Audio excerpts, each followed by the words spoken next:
नमस्कार, स्वागत है आपका। मैं हूं आपके साथ रोहित पुनेठा। आपके लिए लाया हूं देश और दुनिया भर की खबरें बिना किसी लाग लपेट के। बस मेरे साथ 60 मिनट तक बने रहिए आंख कान खोल के। और सबसे पहले 4 बड़ी खबरों पर नजर। पाकिस्तानी मीडिया के हवाले से बड़ी खबर है कि जम्मू कश्मीर से 370 हटाने से बौखलाए पाकिस्तान ने भारत से राजनयिक संबंध तोड़ने का ऐलान किया है और साथ ही दोनों देशों के बीच व्यापारिक रिश्ते भी खत्म कर दिए। जम्मू कश्मीर से आर्टिकल 370 हटने के बाद वहां के सुरक्षा हालात का जिम्मा संभालने पहुंचे राष्ट्रीय सुरक्षा सलाहकार अजीत डोभाल शोपियां में कश्मीरी लोगों के बीच पहुंच गए और उनके साथ खड़े होकर लंच भी किया और लोगों को सब कुछ अच्छा होने का भरोसा दिया। जम्मू कश्मीर की पूर्व सीएम महबूबा मुफ्ती और उमर अब्दुल्ला समेत कई नेताओं के खिलाफ बिहार के बेतिया में एक याचिका दायर कर मांग की गई है कि अनुच्छेद 370 हटाने का विरोध करने की जगह इन नेताओं के खिलाफ देशद्रोह का मुकदमा चलाया जाए। और पूर्व विदेश मंत्री और बीजेपी की प्रखर वक्ता रही सुषमा स्वराज पंचतत्व में विलीन हो गई। सबकी चहेती सुषमा स्वराज को आखिरी विदाई देने के लिए प्रधानमंत्री नरेंद्र मोदी, उपराष्ट्रपति वेंकैया नायडू, गृहमंत्री अमित शाह और लालकृष्ण आडवाणी समेत कई हस्तियां मौजूद रही। और आइए खबरों की शुरुआत विस्तार से। जम्मू कश्मीर में आर्टिकल 370 खत्म होने से पाकिस्तान बेचैन हो गया है। इस बीच उसने एक आत्मघाती कदम उठाया है।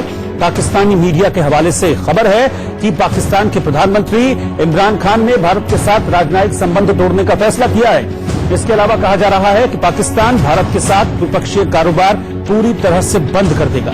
साथ ही पाकिस्तान भारत के साथ अतीत में हुए द्विपक्षीय समझौतों की समीक्षा भी करेगा। और सबसे बड़ी बात यह है कि पाकिस्तान ने कश्मीर मुद्दे पर यूएन और सिक्योरिटी काउंसिल जाने का फैसला किया है। साथ ही यह भी ऐलान किया गया है कि 14 अगस्त यानी जिस दिन पाकिस्तान बना उस दिन कश्मीरियों की बहादुरी के नाम पर उत्सव मनाया जाएगा। इसके अगले दिन यानी 15 अगस्त को पाकिस्तान ब्लैक डे मनाएगा। ये पाकिस्तान का नुकसानदेह बजाय हमें संबंधों को नहीं तोड़ा, जो है बायलैटरल रिलेशन को डाउनग्रेड किया जा रहा है। हिंदुस्तान के लिए नहीं, पाकिस्तान के लिए नुकसान है। जहां तक हमारे काउंसिल के मेंबर्स हैं वहां पे उनको बड़ा जबरदस्त हरास करते हैं पिछले कई महीनों से, वो उस हरासमेंट से बच जाएंगे। दूसरा जो उन्होंने किया, उन्होंने जो ट्रेड रिलेशन है, पीपल टू पीपल कॉन्टेक्ट है, उसको कैंसिल कर दिया है। ट्रेड हिंदुस्तान और पाकिस्तान के पास बहुत थोड़ी सी है। इंडिया ने most favoured nation status withdraw कर लिया था। इससे भी पाकिस्तान को नुकसान होगा। पाकिस्तान में जो कीमतें और आसमान को छू जाएगी। हिंदुस्तान में किसी प्रकार का कोई नुकसान नहीं होने लगा। आर्टिकल 370 हटने के बाद एनएसए यानी national security advisor Ajit Doval ने जम्मू कश्मीर में वहां के सुरक्षा हालातों का जायजा लिया। शोपियां में एनएसए अजीत डोभाल सड़क के बीचों बीच खड़े होकर आम कश्मीरियों से मिले, उनके साथ बातचीत की। अजीत डोभाल ने उनसे पूछा कि आपका व्यापार कैसा चल रहा है। दरअसल अनुच्छेद 370 हटाने के बाद घाटी के हालात पर नजर बनाए रखने के लिए केंद्र सरकार ने अजीत डोभाल को वहां पर भेजा है। इस दौरान कश्मीरियों का भरोसा जीतने के लिए अजीत डोभाल सड़क के किनारे खड़े होकर उनके साथ खाना खाते हुए भी दिखाई दिए हैं। तस्वीरों में आप देख पाएंगे कि अजीत डोभाल आम कश्मीरियों के बीच हैं, उनसे हंस बोल रहे हैं, खाना खा रहे हैं। इस दौरान एनएसए ने कश्मीरियों से क्या कहा, क्या क्या बातें हुई हैं, उसको जरा ध्यान से सुनिएगा।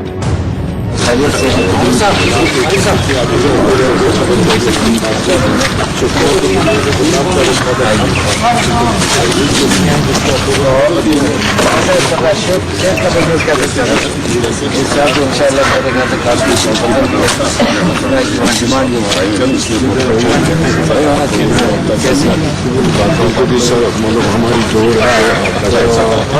हम लोगों का ये तजारत है कि बागान है बोल आपके तो कैसा है? अच्छा है, तो क्या लगता है? बहुत अच्छा रहना चाहिए हमें। अच्छा रहेगा, इंशाल्लाह अच्छा रहेगा। आप बड़ा दिन कोशिश करेंगे, सब लोग आराम से रहें। ऊपर वाले की मेहरबानी, अल्लाह जो करता है वो बनाएगी, दुआ करते हो वो करेगा। हमारी बस ऐसा है, वैसे नेक इंसानों की दुआ बड़ी खास मन में असर भी होता है और दुआ करने आप लोग दूसरे भी चाहिए, सब कुछ अच्छा होगा, सब कुछ होगा। आपकी हिफाजत, आपकी सलामती, यही हम लोगों का होता है। इस तरह से यह खुशहाली आए, इस तरह से आप, आपके बच्चे और आपके बच्चों के बच्चे यहाँ पर सुकून से रह सके, आगे बढ़ सके, दुनिया में अपना नाम करा सके, अपने लिए अपनी तिजारत, अपने मजहब, अपने इसके लिए इस्लाम की हिफाजत कर सके और एक अच्छे इंसान की तरह क्या रोज रोज को बंद करके रखा हुआ इसको हटा के एक नया माहौल, एक नया वो इसके अलावा एनएसए अजीत डोभाल ने घाटी में सुरक्षा हालात का जायजा भी लिया और जवानों से उन्होंने बातचीत की। पिछले दिनों घाटी में राज्यपाल शासन लगाए जाने के बाद सरकार ने सुरक्षा के लिहाज से 10,000 सैनिकों को भेजा था। इसके बाद सरकार ने जम्मू कश्मीर से अनुच्छेद 370 हटा दिया, विशेष राज्य का दर्जा वापस ले लिया गया। इससे पहले राज्यपाल और डोभाल ने आंतरिक और बाहरी सुरक्षा स्थिति पर विस्तार से चर्चा की है। इस दौरान दोनों ने आम जनता की रक्षा और सुरक्षा सुनिश्चित करने की जरूरत पर जोर दिया। साथ ही किसी भी आतंकी घटना से निपटने के लिए चौकस और सतर्क रहने पर भी जोर दिया गया। हमको मालूम है कि सीआरपी जो फोर्स है हमारे देश की, उसमें पूरे देश को बहुत जो ड्यूटीज आपने की है, छोटी से छोटी से लेके बड़ी से बड़ी ड्यूटी है। पूरे हिंदुस्तान के अंदर में कोई ऐसा जगह नहीं है जहां पर अगर समस्या आई हो या जहां पर राष्ट्र को जरूरत पड़ी हो अपने बल की और अपने उसके प्रयोग करने की, जहां पर सीआरपी नहीं है। चाहे वो इलेक्शन हो, चाहे वो फ्लड हो, चाहे वो लॉ ऑर्डर हो, चाहे कम्युनल राइट्स हो, और जहां जहां वो गई है, जिस कामयाबी से उसने अपना फर्ज निभाया, वो हम सब के लिए बहुत ज्यादा उसका विषय है। कश्मीर के अंदर में विशेष परिस्थिति है। कश्मीर और वेस्ट एक्सट्रीमिस्ट एरिया के अंदर में ये दो खास जगह हैं जहां पर सीआरपी के लोगों ने बहुत उत्कृष्ट सेवा दी। जहां पर आप लोगों ने जो सेवा की है उसका कोई मुकाबला नहीं। जम्मू कश्मीर को विशेष राज्य का दर्जा देने वाले आर्टिकल 370 को हटाए जाने के बाद राज्य के पूर्व मुख्यमंत्रियों की मुश्किलें और बढ़ने वाली हैं। 370 हटने के बाद लंबे समय से सरकारी आवासों पर कब्जा किए पूर्व मुख्यमंत्रियों उमर अब्दुल्ला और महबूबा मुफ्ती से उनका बंगला वापस भी लिया जा सकता है। सुप्रीम कोर्ट ने सभी राज्यों के लिए आदेश दिया था कि पूर्व मुख्यमंत्रियों को सरकारी बंगला खाली करना होगा, लेकिन विशेष राज्य के कारण यह आदेश जम्मू कश्मीर में लागू नहीं हो पाया। लेकिन अब विशेष दर्जा हट जाने के कारण जल्दी ही इस आदेश का पालन जम्मू कश्मीर में भी किया जाएगा। ऐसे में पूर्व मुख्यमंत्रियों, खासकर महबूबा मुफ्ती और उमर अब्दुल्ला को बंगला खाली करना पड़ सकता है। जम्मू कश्मीर में कांग्रेस के वरिष्ठ नेता गुलाम नबी आजाद ही ऐसे पूर्व मुख्यमंत्री हैं जिनका किसी भी सरकारी बंगले पर कब्जा नहीं है। वहीं राज्य के पूर्व मुख्यमंत्री फारूक अब्दुल्ला भी अपने ही घर में रहते हैं, लेकिन बंगले के खिलाफ किराए का दावा करते हैं। इंदौर में सुषमा स्वराज के निधन से पाकिस्तान से भारत लौटी गीता को सदमा लगा है। पूर्व केंद्रीय मंत्री सुषमा स्वराज के निधन से पाकिस्तान से आई दिव्यांग गीता सदमे में है। गीता को पाकिस्तान से भारत लाने में सुषमा स्वराज ने बहुत मदद की थी। पूर्व केंद्रीय मंत्री सुषमा स्वराज के निधन से भोपाल के एक परिवार को गहरा दुख पहुंचा है। देवेश शर्मा के 3 दिन के बच्चे के दिल में छेद का ऑपरेशन सुषमा स्वराज ने ही करवाया था। यूपी के अलीगढ़ में एक प्रेमी जोड़े की हत्या का मामला सामने आया, जिसमें पुलिस ने महिला के घर वालों पर हत्या का शक जताया। पुलिस ने जब मौके पे जानकारी की तो पता चला कि ये जो महिला है और उसकी और एक और जो उसके साथ एक व्यक्ति जो उसके साथ रह रहा था, जिसका नाम जाना है उन्होंने, दोनों का परिवार फिरोजाबाद में रहता है। इन दोनों की हत्या कर दी गई है। उसके साथ जो 2 बच्चे रहते थे, जो बाद में पता चला उसकी मौसी के पास भेज दिए गए थे। उससे उन बच्चों से पूछताछ की गई और अन्य जानकारी से पता चला कि जो लड़की का भाई है, लड़की का भाई जो शकील, और इसमें एक दूसरा नाम जो आ रहा है वो लड़के का भाई है हैदर, इन दोनों का जो नाम आ रहा है, इन दोनों के द्वारा इनकी हत्या की गई है। यूपी के संत कबीर नगर में मामूली विवाद में हुए खूनी संघर्ष में एक युवक की मौत हो गई, जबकि करीब आधा दर्जन लोग गंभीर रूप से घायल हो गए। उत्तर प्रदेश के मथुरा में बेटी से छेड़छाड़ का विरोध करने पर बदमाश युवकों ने लड़की के पिता की पिटाई कर दी। गुजरात के वडोदरा में एक सड़क टूटने से गाय गड्ढे में गिर गई। अफगानिस्तान की राजधानी काबुल में हुए एक कार बम धमाके में 2 लोगों की मौत हो गई, जबकि 34 लोग घायल हो गए। साइबेरिया के सैनिक डिपो में जोरदार धमाके से 12 लोग घायल हो गए। महाराष्ट्र के कोल्हापुर में मूसलाधार बारिश के बीच एनडीआरएफ की टीमों को उस वक्त परेशानी का सामना करना पड़ा जब एक रिहायशी इलाके में 4 लोगों से भरी नाव अचानक से पलट गई। हालांकि कोल्हापुर में बारिश और बाढ़ के बीच राहत और बचाव कर्मी अब तक 10,000 लोगों को निकालकर सुरक्षित जगहों पर ले जा चुके हैं। लेकिन कोल्हापुर में बेतहाशा बारिश के बीच फंसे लोगों को निकालने में एनडीआरएफ की टीमों को खासी मशक्कत करनी पड़ी। इन तस्वीरों से आपको समझ आ जाएगा कि तेज बहाव के बीच लोगों को निकालना कितना मुश्किल है। देखिए कैसे घर के लोगों को नाव पर बिठाकर निकालने की कोशिश की जा रही है। नाव पर फिलहाल 2 लोग बैठे हैं। इसके बाद राहत और बचाव कर्मियों ने एक एक कर बड़ी ही सावधानी से 2 और लोगों को नाव पर बिठाया। इसके बाद 4 लोगों को लेकर जैसे ही नाव आगे बढ़ी और सड़क पर तेज बहते पानी के बीच आई, वैसे ही नाव पलट गई और नाव पर सवार चारों लोग पानी के बीच पलट गए। बहाव तेज होने की वजह से चारों लोग बहते चले गए। हालांकि गनीमत रही कि रस्सियों और ट्यूब के सहारे राहत और बचाव कर्मियों ने चारों लोगों को रेस्क्यू किया और धीरे धीरे सुरक्षित जगहों पर उन्हें ले गए। कोल्हापुर में बाढ़ के बीच फंसे लोगों को नाव के सहारे निकालने का नजारा महज एक वानगी भर था। दूसरी जगहों पर भी राहत और बचाव में लगी टीमों को खासी मशक्कत करनी पड़ी, क्योंकि बारिश ने कोल्हापुर को डुबो कर रख दिया। इसी वजह से किसी टूरिस्ट प्लेस की झीलों में चलने वाली बोटें बाढ़ के पानी के बीच चलानी पड़ी और उनमें बिठाकर लोगों को सुरक्षित बाहर निकाला गया। वहीं भारी बारिश से दक्षिण कोल्हापुर से कर्नाटक के बेलगाम के बीच का नेशनल हाईवे पूरी तरह से डूबा हुआ नजर आया। जहां तक नजर गई पानी ही पानी दिखाई दिया। इसी वजह से हाईवे के किनारे मौजूद गाड़ियां पानी के बीचों बीच जस की तस खड़ी दिखी। रही सही कसर लैंडस्लाइड की वजह से पूरी हो गई, क्योंकि पहाड़ों से टूटकर मलबा हाईवे पर गिरता देखा गया, जिससे वहां पानी और कीचड़ फैल गया। साथ ही पेड़ों के हाईवे पर गिरने से रास्ता पूरी तरह से बंद हो गया। हालांकि मशीनों के जरिए कीचड़ और मलबे को हाईवे से हटाने की कोशिश की गई, लेकिन फिर भी हाईवे पर लगे लंबे जाम को खुलवाया नहीं जा सका। इस बीच कई गाड़ियां कीचड़ में ही पलट गईं, जबकि कई बंद हुई तो फिर स्टार्ट नहीं हो पाई। ऐसी गाड़ियों को खींचकर रास्ते से हटाया गया। कोल्हापुर में तेज बारिश और बाढ़ को देखते हुए महाराष्ट्र सरकार ने स्कूल कॉलेजों को फिलहाल बंद कर दिया है। महाराष्ट्र में पानी से घिरी जिंदगी के बीच मुख्यमंत्री देवेंद्र फडणवीस ने कैबिनेट बैठक की, जिसमें मुख्यमंत्री फडणवीस ने राज्य में बाढ़ से निपटने के लिए किए गए इंतजामों के बारे में बताया। साथ ही दावा किया कि बाढ़ में घिरे लोगों को बचाने के लिए एनडीआरएफ की 22 टीमें लगाई गई हैं। इसके अलावा MI-17 हेलीकॉप्टर की मदद ली जा रही है। मीटिंग के दौरान सीएम देवेंद्र फडणवीस ने दावा किया कि अब तक हजारों लोगों को बाढ़ के बीच से सुरक्षित बाहर निकाला गया। हालांकि सांगली की बाढ़ की इन तस्वीरों ने सीएम देवेंद्र फडणवीस के दावों की पोल खोल दी, क्योंकि वहां बारिश इतनी ज्यादा है कि उसने पिछले कई सालों का रिकॉर्ड तोड़ दिया। इस बीच राहत और बचाव में लगी टीमें मोटर बोट के जरिए गांव-गांव पहुंची और वहां से लोगों को सुरक्षित जगहों तक ले जाया गया। कुछ ऐसा ही हाल पुणे का भी देखा गया। पुणे में लगातार 5वें दिन बारिश हुई। इस बीच बाढ़ग्रस्त कल्याणी नगर, बानेर और औंध इलाकों में एनडीआरएफ के जवानों ने 5000 से ज्यादा लोगों को रेस्क्यू किया। पुणे शहर से सटे मावल और खड़कवासला डैम से पानी छोड़े जाने से शहर से होकर बहने वाली पवना, मुठा और मूला नदियों में बाढ़ जैसी स्थिति है। निचले इलाकों के घर, झोपड़ियों में पानी घुस जाने के बाद एनडीआरएफ ने लोगों को सुरक्षित जगहों पर शिफ्ट किया है।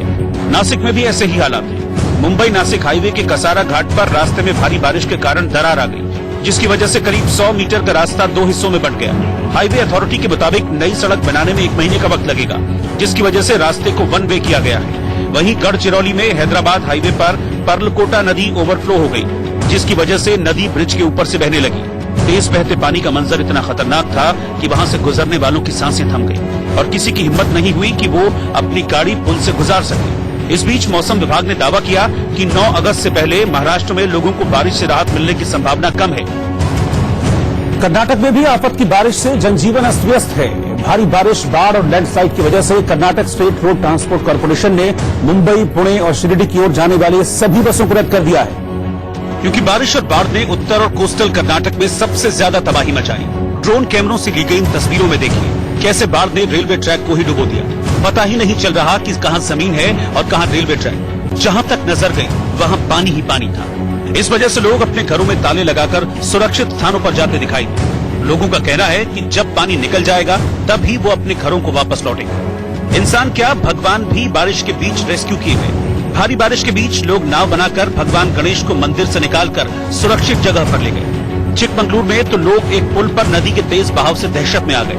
पुल के दोनों छोरों पर लोगों की गाड़ियां खड़ी दिखाई दी, लेकिन बहाव इतना तेज था कि कोई भी पुल पार करने की हिम्मत नहीं जुटा सका।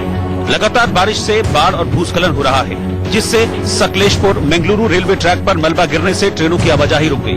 लेकिन रेल यातायात को बहाल करने के लिए तेजी से अभियान चलाया जा रहा है। बताया गया कि बारिश की वजह से कृष्णा घाटी की सहायक नदियों में पानी छोड़ा गया, जिसकी वजह से कई कस्बों और गांवों में पानी भर गया। सरकारी सूत्रों ने बताया कि हुबली, धारवाड़, शिवमोगा, बेलगावी, विजयपुरा, यादगिरी, रायचूर, कोडागू, उत्तर कन्नड़ में भारी बारिश को देखते हुए स्कूलों को बंद कर दिया गया है। रिजर्व बैंक ऑफ इंडिया की तरफ से एक बार फिर रेपो रेट में कटौती की गई है। आरबीआई के इस फैसले का फायदा आम लोगों को मिलने की उम्मीद है, क्योंकि आरबीआई ने आम लोगों को बड़ी राहत देते हुए रेपो रेट में 35 बेसिस पॉइंट्स की कटौती करने का फैसला किया। इस कटौती के बाद रेपो रेट 5.40% पर आ गया है। इससे पहले रेपो रेट की दर 5.75% थी। रेपो रेट कम होने के बाद बैंकों पर होम और ऑटो लोन पर ब्याज दर कम करने का दबाव बढ़ेगा।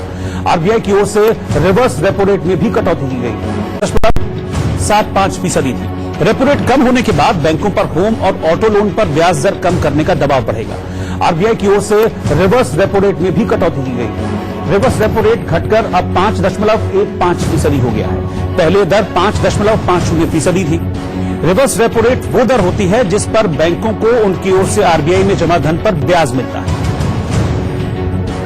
इसके अलावा एनईएफटी यानी नेशनल इलेक्ट्रॉनिक फंड ट्रांसफर और बीबीपीएस यानी भारत बिल पेमेंट सिस्टम से जुड़े ऐलान भी आपके लिए खुशखबरी लेकर आएगी।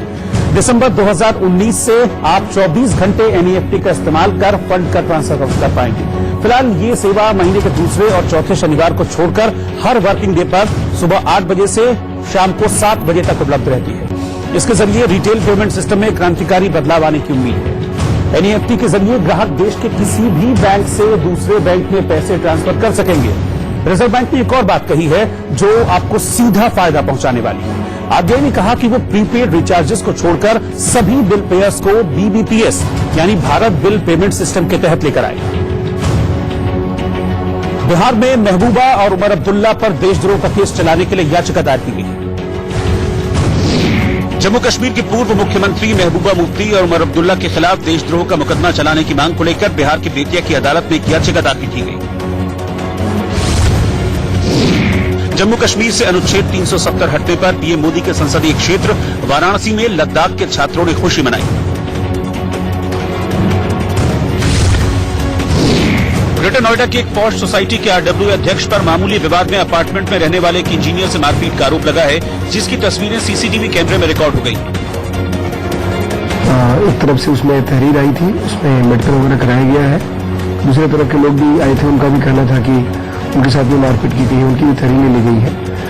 दोनों तरफ से हम लोग तहरीर लेकर के जांच कर रहे हैं और जो भी सही पाया जाएगा उसके हिसाब से कार्रवाई की जाएगी। यूपी के मुरादाबाद में पुलिस ने एनकाउंटर के बाद 2 बदमाशों को गिरफ्तार कर लिया जो किसी शख्स की हत्या की फिराक में थे।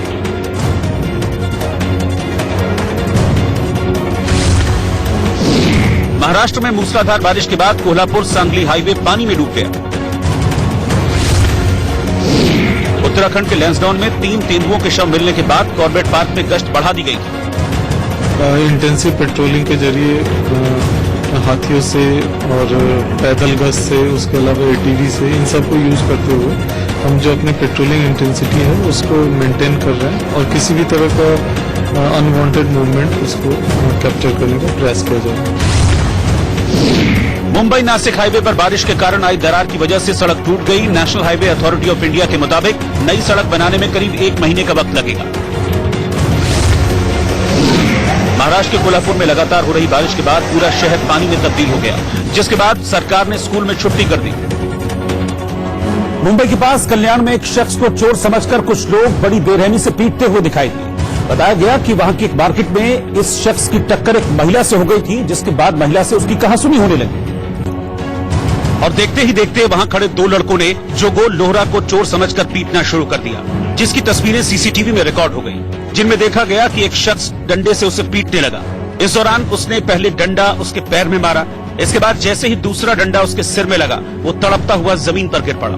लेकिन वहां खड़े लोगों का दिल नहीं पसीजा और उसकी लगातार पिटाई होती रही, यहाँ तक कि वहां से गुजरने वाले किसी भी राहगीर ने उसे बचाने की कोशिश तक नहीं की। इसके बाद मौके पर ही उसकी मौत हो जाने पर मारपीट करने वाले लोग भाग खड़े हुए। इस बीच एक दूसरे सीसीटीवी में दिखाई दिया कि 2 लोग जोगो लोहरा नाम के इस शख्स के शव को टांगकर वहां से हटाते दिखाई दिए। लेकिन जब वो उसे नहीं उठा पाए तो शव को घसीटकर वहां से हटाया और कल्याण स्टेशन के ठीक सामने छोड़कर फरार हो गए।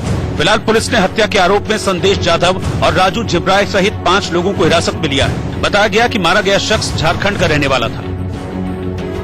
अयोध्या जन्मभूमि मामले में सुप्रीम कोर्ट में दूसरे दिन की सुनवाई हुई। दूसरे दिन की सुनवाई शुरू होते ही निर्मोही अखाड़े ने अपना पक्ष रखना शुरू किया और विवादित जमीन पर खुद के मालिकाना हक और कब्जे की बात को आगे बढ़ाया, जिस पर सुप्रीम कोर्ट ने निर्मोही अखाड़ा से पूछा कि आप किस आधार पर जमीन पर अपना हक जता रहे हैं। इसके जवाब में निर्मोही अखाड़ा ने कहा कि 1982 में डकैती हुई थी जिसमें उनके कागजात खो गए थे, जिस पर चीफ जस्टिस रंजन गोगोई ने निर्मोही अखाड़ा से कहा कि आप अगले 2 घंटे में राम जन्मभूमि से जुड़े सबूत पेश करें। जिसके बाद निर्मोही अखाड़े के वकील ने जवाब दिया कि सभी दस्तावेज इलाहाबाद हाईकोर्ट के जजमेंट में दर्ज हैं। इसके बाद अब रामलला की ओर से वरिष्ठ वकील परासरन ने अपनी दलील पेश करनी शुरू की। परासरन ने कहा कि इस मामले के साथ देश के हिंदुओं की भावनाएं जुड़ी हैं। लोग राम जन्मभूमि को भगवान राम की जन्मभूमि जन्मस्थान मानते हैं। पुराण और ऐतिहासिक दस्तावेजों में इसी बात के सबूत मिलते हैं। वरिष्ठ वकील परासरन ने वाल्मीकि रामायण का हवाला देते हुए कहा कि भगवान राम का अयोध्या में जन्म हुआ था। ये राम जन्मभूमि है। इतने लंबे समय बाद ये साबित करना मुश्किल है कि जन्म ठीक किस जगह हुआ था, लेकिन लाखों लोगों की आस्था और विश्वास है कि ये राम जन्मभूमि का स्थान है। वरिष्ठ वकील परासरन ने आगे दलील दी कि धर्म का मतलब रिलीजन कतई नहीं है। गीता में धृतराष्ट्र ने पूछा कि धर्म क्षेत्र कुरुक्षेत्र, वहां धर्म क्षेत्र का मतलब रिलीजन से कतई नहीं था। इस पर जस्टिस बोबड़े ने पूछा कि ऐसा ही किसी धार्मिक स्थान को लेकर दो समुदायों का कोई सवाल या विवाद दुनिया में कहीं कभी भी किसी अदालत में आया है क्या? इसके जवाब में वरिष्ठ वकील परासरन ने कहा कि वो इस मसले को चेक कराएंगे। इससे पहले मंगलवार यानी अंतिम सुनवाई के पहले दिन निर्मोही अखाड़े के वकील ने संविधान पीठ के सामने दलील रखी थी कि सैकड़ों वर्षों से इस जमीन और मंदिर पर अखाड़े का ही अधिकार और कब्जा रहा है, जो इस अखाड़े के रजिस्ट्रेशन से भी पहले से है।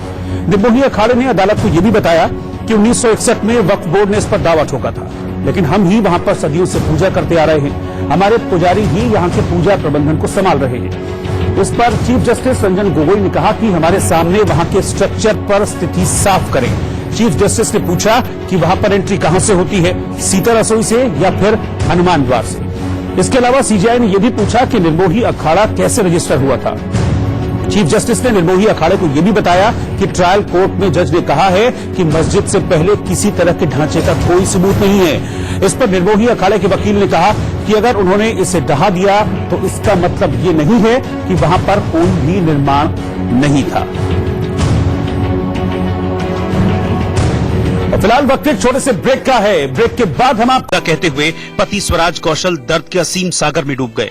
जिसने पिता की तरह अंगुली पकड़कर सियासत का ककहरा सिखाया था, वो निशब्द नियति के इस खेल को देखता रहा।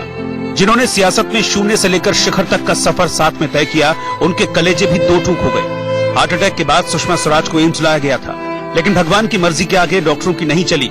67 साल की उम्र में देश की सबसे शानदार वक्ताओं में शुमार की जाने वाली सुषमा स्वराज ने आंखें बंद कर ली। स्वास्थ्य पहले से ठीक नहीं था, चुनाव नहीं लड़ी, मंत्री पद की जिम्मेदारी भी नहीं ली, लेकिन इतनी जल्दी साथ भी छोड़ जाएंगी, इस बात पर किसी को यकीन नहीं हुआ। अचानक मिली उनकी मौत की खबर ने लोगों को झकझोर दिया। आंखों में आंसू लिए लोगों की भीड़ उनके घर पहुंची। सियासी दलों के आपसी विरोध की रेखा मध्यम पड़ गई।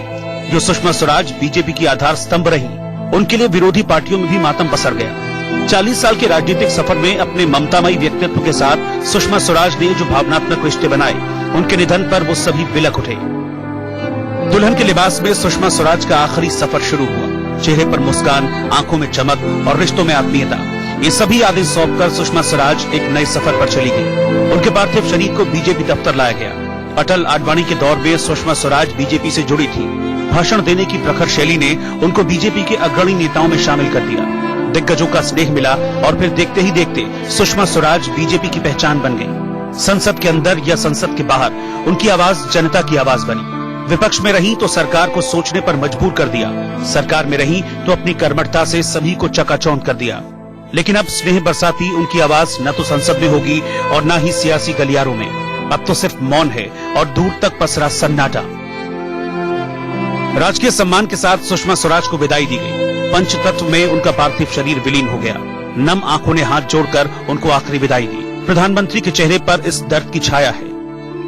रक्षा मंत्री राजनाथ सिंह की उदासी इस तकलीफ को बयां करती है, लेकिन लाल कृष्ण आडवाणी के लिए ये सदमा बर्दाश्त करना आसान नहीं। जब सुषमा स्वराज को अलविदा कहकर चले तो प्रधानमंत्री ने उनका हाथ थाम लिया। सुषमा स्वराज के जाने से जो रिक्तता आई है, उसकी पूर्ति सियासत में मुमकिन नहीं, लेकिन उनका मुस्कुराता हुआ चेहरा आने वाली पीढ़ियों को एक ऐसे राजनेता की याद दिलाता रहेगा जिसने अपनी खुशी लोगों की तकलीफ दूर करने में खोजी, जिसने संसद में बहस का प्रतिमान बनाया और जिसने भारतीयता को हमेशा आगे रखा। सुषमा स्वराज के निधन की अचानक आई खबर पर एक बार भी यकीन नहीं हुआ। हालांकि सुषमा स्वराज पिछले कुछ दिनों से राजनीति में सक्रिय नहीं थी। उन्होंने लोकसभा चुनाव भी नहीं लड़ा था, लेकिन सोशल मीडिया पर वो पूरी तरह से एक्टिव थी। उनके निधन से सभी सियासी दलों के नेता शोक में दिखे।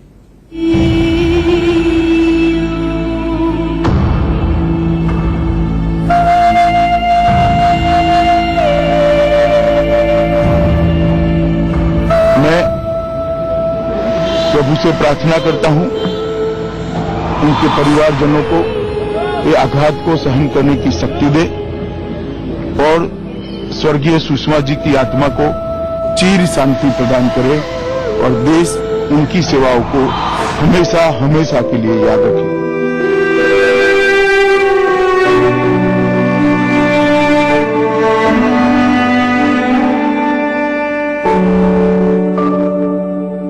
हम सबों के लिए बहुत दुख की घड़ी है। हमारी स्नेहिल बड़ी बहन सुषमा जी नहीं रही। 25-30 वर्षों का संबंध था। छोटे भाई के रूप में सिखाया, पार्टी में, संगठन में, संसद में, सरकार में। परसों उनका फोन आया था 3 तलाक पर, कितनी खुश थी, लंबी बात थी। कल उन्होंने फिर ये पूरा जो आर्टिकल 370 के एबॉलिश करने का, उस पर खुश थे।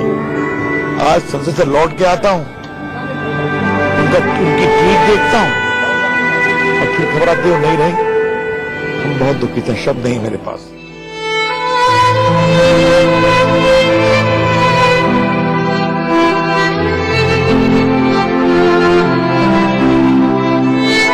संसद में कैसे बोलना है, इस बारे में हम लोगों को प्रारंभ में सुषमा जी ने और भारतीय जनता पार्टी के हमारे वरिष्ठ नेताओं ने एक जो दिशा दी थी, वह सदैव हम लोगों के लिए एक प्रेरणा बनी रहेगी। मैं उनके दिवंगत होने पर आज उनके स्मरण को, उनकी स्मृतियों को कोटि कोटि नमन करता हूं, अपनी विनम्र श्रद्धांजलि अर्पित करता हूं।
ही समझा जा सकता है। इस ट्वीट के कुछ देर बाद उन्होंने जाने माने वकील हरीश साल्वे से फोन पर बात की। हरीश साल्वे ने हेग में कुलभूषण जाधव का केस लड़ा था, जिसमें भारत को कामयाबी मिली थी। सुषमा स्वराज ने फोन करके हरीश साल्वे को घर बुलाया ताकि उनकी फीस ₹1 उनको दे सके। शॉक में हूँ, मेरी मुझसे 9 बजे बात हुई, बड़ी खुश लग रही थी। वो बोल रही थी तुम आए हो, मिलने नहीं आए। मैंने कहा मैं कल मिलने आऊँ, आके अपनी फीस तो ले लो भाई। मैंने कहा जी जरूर आऊंगा मैं 6 बजे। और बड़ी खुशी थी बड़ी आवाज में। मैं एकदम शॉक में हूँ कि 10 मिनट बाद हार्ट अटैक आया जाते हैं। सुषमा स्वराज का सियासी सफर ऐसे कीर्तिमानों से भरा पड़ा है जिसके आसपास पहुंचना आसान नहीं है। 1977 में सुषमा स्वराज ने पहली बार अंबाला विधानसभा क्षेत्र से चुनाव लड़ा और जीत दर्ज की। ये पहला मौका था जब अंबाला विधानसभा क्षेत्र से पहली बार किसी महिला विधायक को चुना गया था। जिस साल सुषमा स्वराज पहली बार अंबाला शहर से चुनकर आई थी, उसी साल उन्हें प्रदेश में कैबिनेट मंत्री बना दिया गया। उस समय उनकी उम्र महज 25 साल थी। सुषमा स्वराज भारत में सबसे कम उम्र में किसी पार्टी की अध्यक्ष बनी। 1979 में 27 साल की आयु में वो हरियाणा में जनता पार्टी की राष्ट्रीय अध्यक्ष बनी थी। सुषमा स्वराज किसी भी राजनीतिक दल की पहली महिला प्रवक्ता थी। अक्टूबर 1998 में बीजेपी ने उन्हें दिल्ली में साहिब से मरवा की जगह मुख्यमंत्री बनाया, जबकि चुनाव होने में लगभग 2 महीने का वक्त बचा था। यह पहला मौका था जब कोई महिला दिल्ली की मुख्यमंत्री बन रही थी। सुषमा स्वराज बीजेपी की पहली महिला कैबिनेट मंत्री थी। वो 1996 में पहली बार अटल बिहारी वाजपेयी की सरकार में सूचना एवं प्रसारण मंत्री बनी थी। सुषमा स्वराज देश की पहली पूर्णकालिक महिला विदेश मंत्री थी। हालांकि इससे पहले इंदिरा गांधी 2 बार विदेश मंत्री रह चुकी थी, लेकिन उन्होंने पीएम रहते हुए अतिरिक्त प्रभार के तौर पर विदेश मंत्रालय के कामकाज को देखा था। सुषमा स्वराज देश की पहली ऐसी महिला सांसद थी जिन्हें असाधारण सांसद का पुरस्कार मिला। 2004 में सर्वश्रेष्ठ सांसद का पुरस्कार भी उनको दिया गया था। सुषमा स्वराज बीजेपी की इकलौती ऐसी नेता थी जिन्होंने उत्तर और दक्षिण भारत से चुनाव लड़ा। कांग्रेस का गढ़ होने के बावजूद सुषमा स्वराज ने सोनिया गांधी के खिलाफ कर्नाटक की बेल्लारी सीट से चुनाव लड़ा था। हालांकि यहां पर उन्हें हार का सामना करना पड़ा था। सुषमा स्वराज बीजेपी की तरफ से पहली महिला नेता प्रतिपक्ष थी। 2004 से 2009 तक उन्होंने ये भूमिका निभाई थी। सुषमा स्वराज एक कुशल राजनेता रही।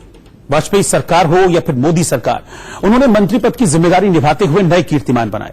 लेकिन जब वो विपक्ष में रही तो उन्होंने अपने शानदार भाषणों से सरकार को घेरा।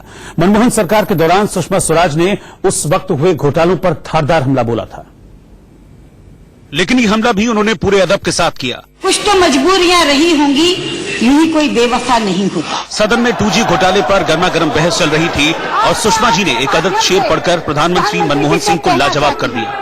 तू इधर उधर की ना बात कर, ये बता कि काफिला क्यों लूटा। तू इधर उधर की ना बात कर, ये बता कि काफिला क्यों लूटा। हमें रहगनों से गिरा नहीं, तेरी रहगनी का ख्याल है। संसदीय परंपरा मनमोहन सिंह की ओर से भी निभाई गई। उन्होंने भी जवाब में मशहूर शायर इकबाल का शेर पढ़ा। माना कि तुझे दीद के काबिल नहीं हूं मैं, तू मेरा शौक तो देख, मेरा इंतजार। इसके बाद बारी सुषमा जी की थी। कुछ तो मजबूरियां रही होंगी, यूं ही कोई बेवफा नहीं होता। तुम्हें वफा याद नहीं, हमें जफा याद नहीं। जिंदगी और मौत के 2 ही तो तराने हैं, एक तुम्हें याद नहीं, एक हमें याद नहीं। संसद की तीखी नोकझोंक में भी भरपूर आत्मीयता और जनता से जुड़े मुद्दों पर मुस्कुराते हुए तल्ख हमला। ये खासियत सिर्फ सुषमा जी की रही। भाषण का वो अंदाज भी उनके साथ चला गया, जिसके मुरीद विरोधी पार्टियों के नेता भी रहे। कोई बेवफा नहीं। विदेश मंत्री के तौर पर सुषमा स्वराज ने जो कामयाबियां हासिल की हैं वो बेमिसाल हैं। सुषमा स्वराज ने विदेश मंत्री बनने के बाद जैश ए मोहम्मद के सरगना मसूद अजहर को अंतर्राष्ट्रीय आतंकी घोषित कराने की कवायद शुरू कर दी और आखिरकार भारत इसमें कामयाब रहा। विदेश मंत्री के तौर पर सुषमा स्वराज ने 2015 में सऊदी अरब की मदद से यमन में फंसे भारतीयों और विदेशियों को निकालने में सफलता हासिल की। उस दौरान यमन से 4000 से ज्यादा भारतीयों और विदेशियों को निकालने के लिए भारतीय सशस्त्र बलों ने ऑपरेशन राहत शुरू किया था। सुषमा स्वराज ने दक्षिण सूडान में छिड़े गृह युद्ध के दौरान वहां फंसे भारतीयों की सुरक्षित वतन वापसी में बड़ी भूमिका निभाई थी। इसी तरह लीबिया में सरकार और विद्रोहियों के बीच छिड़ी जंग के दौरान 29 भारतीयों को वहां से सुरक्षित निकालकर वो भारत ले आई थी। सुषमा स्वराज ने पाकिस्तान के लाहौर के उस नवजात को मेडिकल वीजा देने का भरोसा दिया जो दिल की बीमारी से पीड़ित था। कैंसर के एक मरीज को भी उन्होंने भारत में इलाज कराने में मदद की। महज 11 साल की उम्र में भटक कर सरहद पार पाकिस्तान पहुंची मूक बधिर भारतीय लड़की गीता को सुषमा स्वराज की कोशिशों के कारण ही भारत वापस लाया जा सका। इराक में आईसिस ने भारत की नर्सों को बंधक बना लिया था, लेकिन सुषमा स्वराज के प्रयास से 46 भारतीय नर्सों को भारत वापस लाया जा सका। 1996 में सुषमा स्वराज वाजपेयी सरकार में सूचना प्रसारण मंत्री थी। इस दौरान उन्होंने लोकसभा में चल रही डिबेट के लाइव प्रसारण का फैसला लिया था, जबकि 1998 में उन्होंने भारतीय फिल्म उद्योग को एक इंडस्ट्री के रूप में, एक उद्योग के रूप में घोषित किया। इस फैसले के बाद भारतीय फिल्म उद्योग को बैंकों से कर्ज मिलना मुमकिन हो सका था। सुषमा स्वराज हमेशा तथ्यों के साथ बोलती थी। उन्हें सारा घटनाक्रम और छोटी से छोटी बातें याद रहती थी। खूबसूरती बात यह थी कि जब वो भाषण से हमला भी करती थी तो उसमें शिष्टाचार दिखता था। शायद वही वजह थी कि दिग्गजों की मौजूदगी में भी सुषमा स्वराज ने संसद में अपनी एक अलग जगह बनाई। लेकिन सुषमा स्वराज ने जिस अंदाज में हमला किया उसे सुनकर संसद में मौजूद दिग्गज भी हैरान रहे। कि जिस दिन 28 तारीख की दोपहर को मेरे आदरणीय नेता अटल बिहारी वाजपेयी ने इस सदन में प्रधानमंत्री पद से अपने त्याग पत्र की घोषणा की थी, हिंदुस्तान में उस दिन राम राज्य की भूमिका तैयार हो गई। हिंदुस्तान में उस दिन स्वराज्य की नींव पड़ गई। बीजेपी में अटल बिहारी वाजपेयी और लालकृष्ण आडवाणी जैसे नेताओं के साए में सुषमा स्वराज ने अपनी पहचान बनाई और वो उस दौर में बीजेपी की दूसरी पंक्ति की सबसे सशक्त आवाज बनकर उभरी। जब तक आप अपने हिंदू होने पर शर्मिंदगी महसूस नहीं करते, आपको इन तथाकथित बुद्धिजीवियों से सेकुलर होने का सर्टिफिकेट नहीं मिल सकता। सुषमा स्वराज एक ऐसी राजनेता रही जिनके लिए भारतीयता और संस्कृति सबसे पहले थी। जब भी उन्होंने सदन में भाषण दिया वो यादगार बन गए। अरे भारतीयता का अर्थ यही है कि भंगड़े से भरतनाट्यम तक सारे नृत्य भारतवर्ष के नृत्य हैं। भारतीयता के माने ये हैं कि जम्मू के राजमा चावल और पंजाब की मक्की की रोटी से लेकर दक्षिण के इडली डोसे तक सारे आहार भारतवर्ष के आहार। भारतीयता का अर्थ यही है कि अमरनाथ से लेकर रामेश्वरम तक सारे तीर्थ भारतवर्ष के तीर्थ हैं। आप पूछते हैं कि एक संस्कृति के क्या मायने हैं? सदन में उनके भाषणों के चुभने वाले तीर तो खूब चले, लेकिन उनमें तलखी नहीं रही। शब्दों की बाजीगरी ऐसी थी कि उन्होंने जिन विरोधी नेताओं पर भी निशाना साधा वो मुस्कुराए बगैर नहीं रह सके। साथियों के साथ सदन में मौजूद वरिष्ठ नेताओं ने उनकी दाद दी। इसके लिए मत खोलो, लेकिन आपकी पार्टी का पॉलिसी पढ़कर सुना रही हूँ। नहीं, मैं तो आपके शीर्षासन की बात कर रही हूँ, जो कलाबाजी खाई है सत्ता की अवधि दौर में। शासन की बात कर रही हूँ, जो कलाबाजी खाई है सत्ता की अवधि दौर में, मैं उसकी बात कर रही हूँ।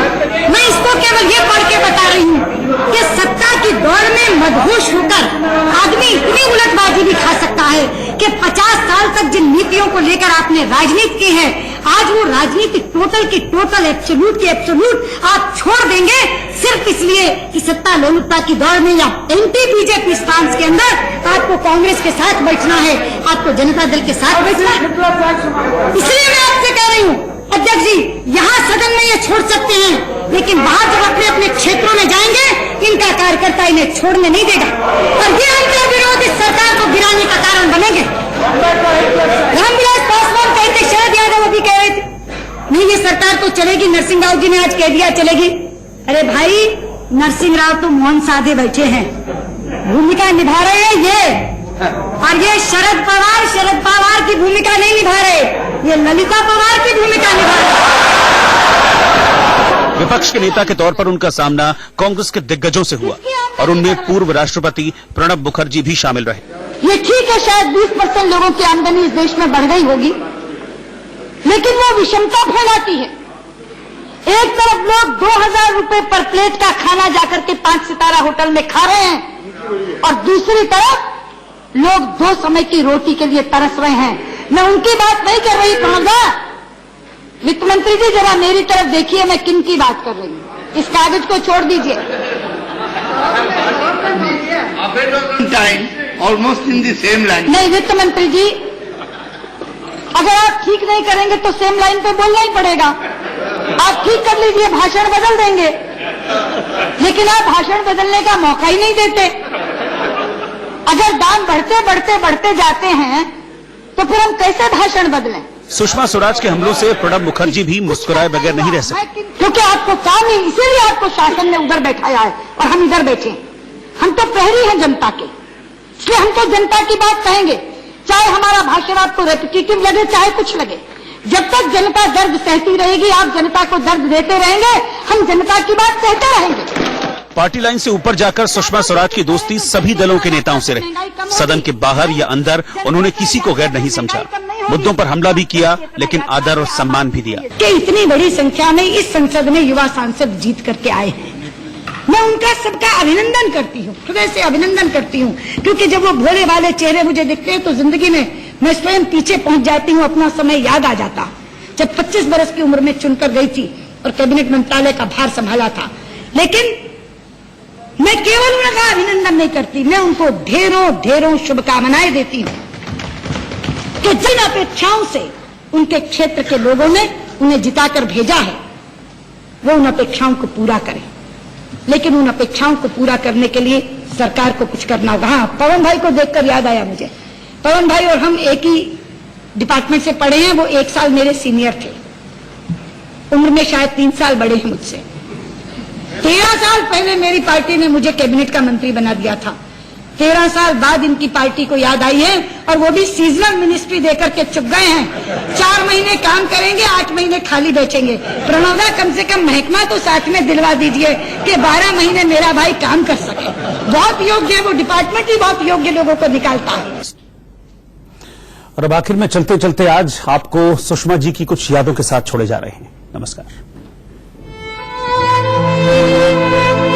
तुम्हें वफा याद नहीं, हमें जफा याद नहीं। जिंदगी और मौत के 2 ही तो तराने हैं, एक तुम्हें याद नहीं।